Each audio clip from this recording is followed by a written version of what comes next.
Report. Energy Police Report.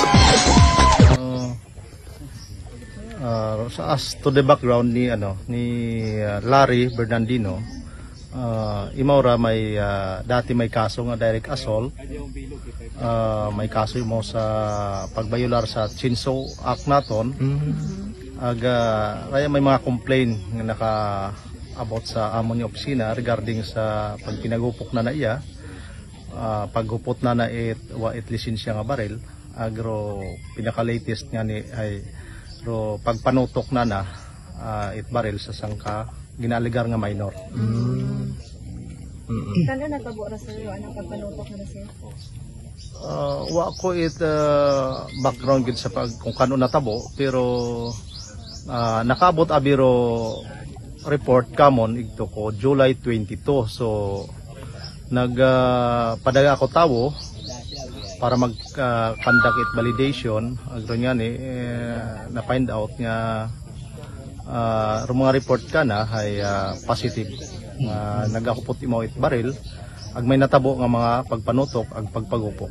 May nakaabot ra sir sa barangay nga reklamo. Accordingly sa raya nga report nga nag-abot kamon ay ging husay kuno ra sanda sa barangay. Na kuanya ni sanda na ayos man siguro sanda sa barangay kung kami kasayod. Pero may nag-report ito kamon ko July 22 nga roy nga ni rondo anang ginaubraya permi every time nga nakainom imaw ay so take action kami nga conduct it surveillance at in-apply namon it search warrant. Okay, sir, sa information kay na sir sa search warrant nakabutang, may homemade shotgun pag niya ginauso, nakita nato na sir aga kung uwa ay siin makaron. Negative sir ay according kay ina sa pagpupungtana nakon anang unga ay nga hindi kon pagpangaganan ay waot ako no ging balik ko no or nabaligya rato nga humid nga shotgun. Ano ra mga recoveries na kaina sir ag ano ro nakabagsagid sa ating search warrant tingin usoy ka sir? Baliro amon abi sa subject it search warrant ay homemade nga shotgun ag sangka caliber 45. Pero ro na recover naton ay daywa nga ka caliber 45, tatlo ka mga magasin ag mga bala. Sinaraya nakit-an sir? Pag search abi mawamin ka ako kasugod dahil may isot mo lang rubagay. Sambilog nga 45 sa belt bag.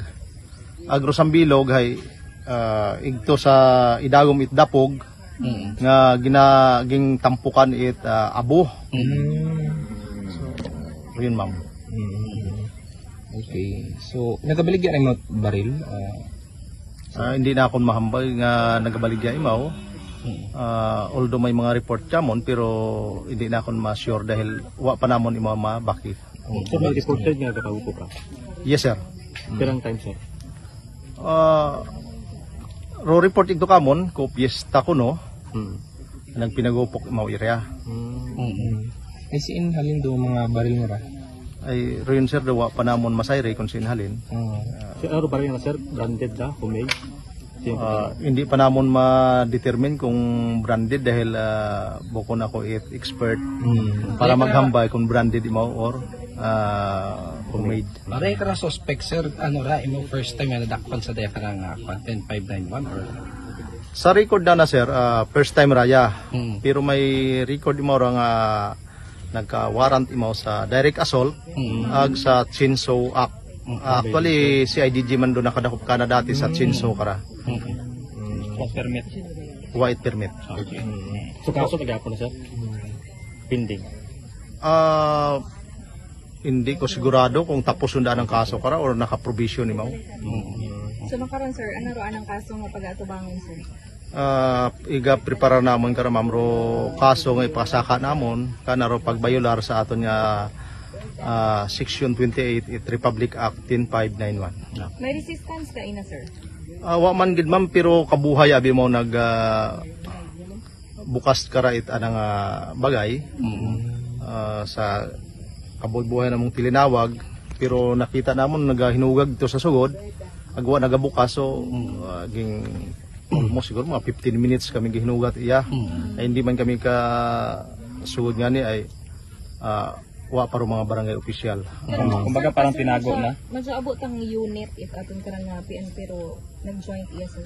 Yes ma'am, kaibahan namon kararo aton niya Special Action Force, halin sa 6 Special Action Battalion, aton niya Maritime Police, aton niya Regional Intelligence Unit, Ang CIDG.